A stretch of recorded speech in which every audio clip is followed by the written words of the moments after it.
I'm going to start recording now, so everything's on.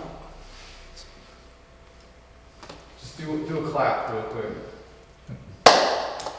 Excellent. And now you can begin.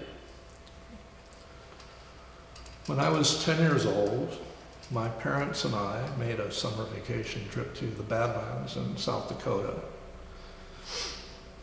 And a trip that I've made many times since then. On my first visit, I recall that aside from being struck by the incredible beauty, I started to wonder and think about how this place was formed, and see the bands of color and realize that each one of these was an inland sea that had formed and dried up. Another one had formed, it dried up, and this process went on for millions and millions of years. It was a very humbling experience, even for a 10-year-old. But I think it was also this experience that, this brief introduction to geology that stuck with me for a long time and later on into my career as an artist. Fast forward 8 years, my first year in art school. I really didn't know what I was going to be doing or what I wanted to do. I kind of remembered that I did a couple of really horrible paintings. And, well, you gotta understand this was the early 70s. People were into making social statements. And unfortunately, I was one as well. Fortunately, I had a professor that shot me down and told me more or less, don't be so relevant and paint things you know about. It was a good lesson, and it got me to thinking, though, what I really wanted to do. And I don't believe making a painting in a traditional sense was something that interested me at the time. It was also around this time that I started stumbling upon materials that I found interesting. Not necessarily art materials, but things I would find in hardware stores or drugstores. One of those was a substance called salicylic acid, which is used in, it's a product called Compound W, which is wart remover. I guess at one time I had a wart and got some of this and tried it, but I became more fascinated by what it did. And it crystallizes and forms like a frosty crystal. And, you know, I was thinking, wow, this would be great to make art with. And I think sometime after that, I went and bought about a dozen bottles of this. I remember the cashier kind of giving me a look. But yeah, around that time, I was doing a lot of experimental work and a lot of temporary work. I remember doing a couple paintings where I used raw bacon that I painted over, and I think another one where I used sculpt metal.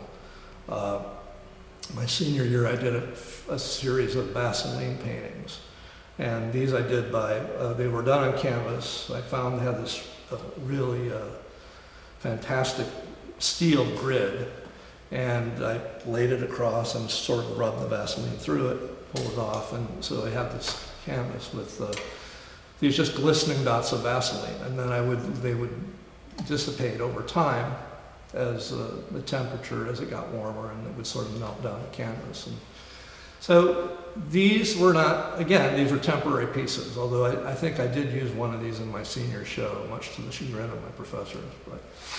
But moving on, when I was in the early 80s, I think it was when I started first using tar in my work. And this was, I first introduced into I was doing some graphite drawings, some large graphite drawings. I was trying to get different types of blacks. And so I was sort of weaving these two materials together, and at some point I got the idea of, like, what about painting over this? You know, and so, okay. So that's where I started a series of these tar paintings, and I've been doing these for over 30 years now, even though they're different. They're not the same now as they were then. This piece behind me, Cambrian, was one of the first ones I did in that series.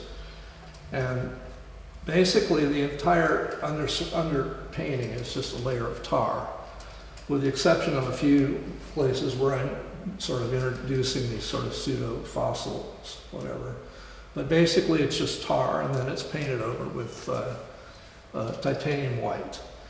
Most all these pieces are done with one color because I wanted to use simply, I wanted to get various colors out of just using one.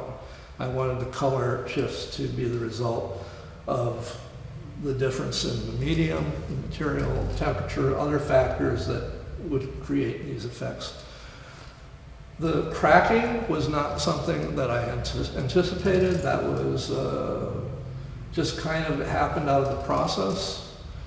As the materials would come together and meld, they slowly separate. This actually happened over the course of several weeks for the separation process. And then at a certain point it stabilized.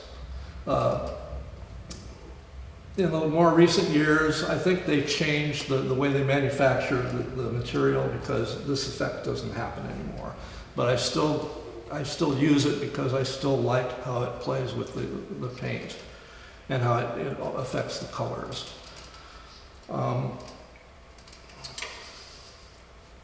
The work that I'm doing now, the more recent pieces, I'm still using, I'm not painting so much on canvas. I'm still using the tar, but I've been introducing dry pigments and metallic pigments in the work.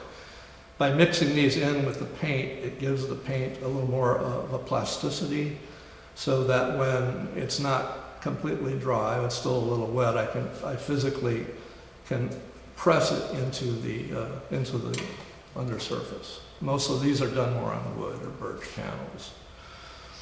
But yeah, the wood pieces allow me to have more physical contact and like to create more of a sort of a forced union between the two. I guess, you know, I just looking back at those years, or that time I spent in the Badlands many years ago, I guess I can see now more than ever how that had an influence on my work. I guess in summation, a couple of the qualities I guess that I'm pursuing in my work is I'm looking for equal amounts of solidity and fragility, and I'm fascinated by how what we see is affected by what we don't see.